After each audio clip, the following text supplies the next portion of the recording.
Jangan lupa like, comment, subscribe, dan klik icon lonceng untuk terus update video-video terbaru.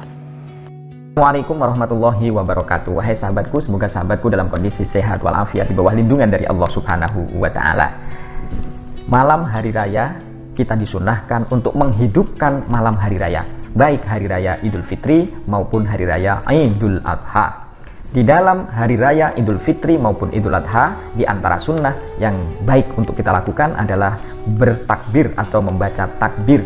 Nah, dalam hal takbir ini, dalam Idul Fitri maupun Idul Adha, ada perbedaan, ada persamaan. Yang pertama, perbedaannya adalah dalam hal memulainya.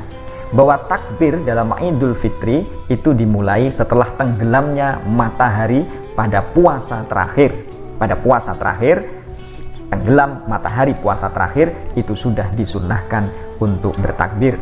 Allahu Akbar, Allahu Akbar, Allahu Akbar, La ilaha illallah, Wallahu Akbar, Allahu Akbar, walillahil hamd. Allahu Akbar, Allahu Akbarnya bisa 3 kali. Menurut riwayat Ibnu Abbas bisa 2 kali, mengikuti salah satu riwayat dari Ibnu Mas'ud. Akhirnya kapan yang takbir Idul Fitri? Takbir Idul Fitri itu berakhir dalam pendapat dari Imam Nawawi dalam mazhab Syafi'i misalnya adalah setelah imam sholat Idul Fitri itu bertakbir. Tapi ada juga yang menjelaskan bahwa berakhir dia setelah selesainya sholat Idul Fitri. Jadi waktunya sangat ringkas. Waktunya adalah mulai terbenamnya matahari pada akhir puasa Ramadan dan masuk 1 Syawal, dan berakhir pada saat imam bertakbir dalam sholat Idul Fitri. Hal ini berbeda dengan Idul Adha.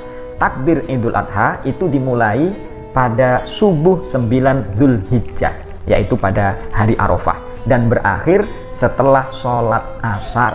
Jadi waktunya adalah 5 hari, tanggal 9, 10, 11, 12, 13, hari tasyrik tanggal 13 ini, tanggal 13 setelah sholat asar. Jadi waktunya lebih panjang daripada takbir di Idul Fitri. Karena itulah maka ada penyebutan yang berbeda. Ketika Idul Fitri itu takbirnya disebut dengan takbir mursal atau takbir mutlak. Sementara di Idul Adha takbirnya disebut sebagai takbir muqayyad. Kenapa kok Idul Fitri disebut sebagai takbir mursal atau takbir mutlak? Takbir mursal itu takbir yang dilepas. Artinya tidak ada hubungannya dengan setelah disunnahkan setelah sholat fardu atau sholat sunnah, tidak ada. Jadi menurut Imam Rafi'i misalnya, bahwa takbir Idul Fitri itu tidak disunnahkan untuk diucapkan setelah sholat fardu atau sholat sunnah. Jadi takbirnya dilepas ketika di pasar, ketika di jalan, ketika di rumah, ketika di kantor, ketika sendirian, ketika bersama orang banyak, ketika dia berbaring, ketika dia berdiri, ketika dia sambil jalan-jalan, atau kegiatan apapun di sawah dan lain sebagainya, itu disunahkan untuk takbir, namanya takbir mursal, takbir mursal. Tapi menurut Imam Nawawi, sebagaimana dalam kitab Al-Adhkar ini, bahwa dalam takbir Idul Fitri pun tetap disunahkan untuk membaca takbir Allahu Akbar, Allahu Akbar, Allahu Akbar, itu setelah sholat fardu, itu tetap disunahkan juga menurut Imam Nawawi. Tapi kebanyakan para ulama tidak mensunahkan karena itu disebut sebagai takbir mursal, takbir yang dilepas atau takbir mutlak. Dan waktunya sangat ringkas tadi itu.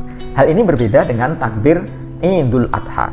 Takbir Idul Adha disebut sebagai takbir muqayyad. Kenapa kok disebut sebagai takbir muqayyad? Karena dia disunahkan untuk diucapkan ketika setelah sholat fardu maupun sholat sunnah, bahkan termasuk ketika setelah sholat jenazah. Jadi tetap disunahkan untuk membaca takbir, namanya takbir muqayyad, takbir yang diikat setelah sholat, maksudnya begitu.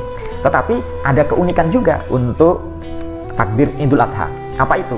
Di malam hari raya, malam tanggal 10-nya, takbir Idul Adha juga bisa disebut sebagai takbir mursal, sama dengan takbir Idul Fitri. Di mana-mana juga disunahkan untuk dilafadzkan, didengungkan, disampaikan, dan juga disenandungkan. Kenapa demikian? Ya, karena pada malam itu adalah malam di mana umat Islam itu memunculkan syiar Islam, sehingga kelebihan Idul Adha, takbir Idul Adha adalah bahwa Idul Adha di satu sisi adalah dia memiliki takbir namanya takbir muqayyad, namun pada malam hari raya tanggal 10 itu maka dia bisa disebut sebagai takbir mursal.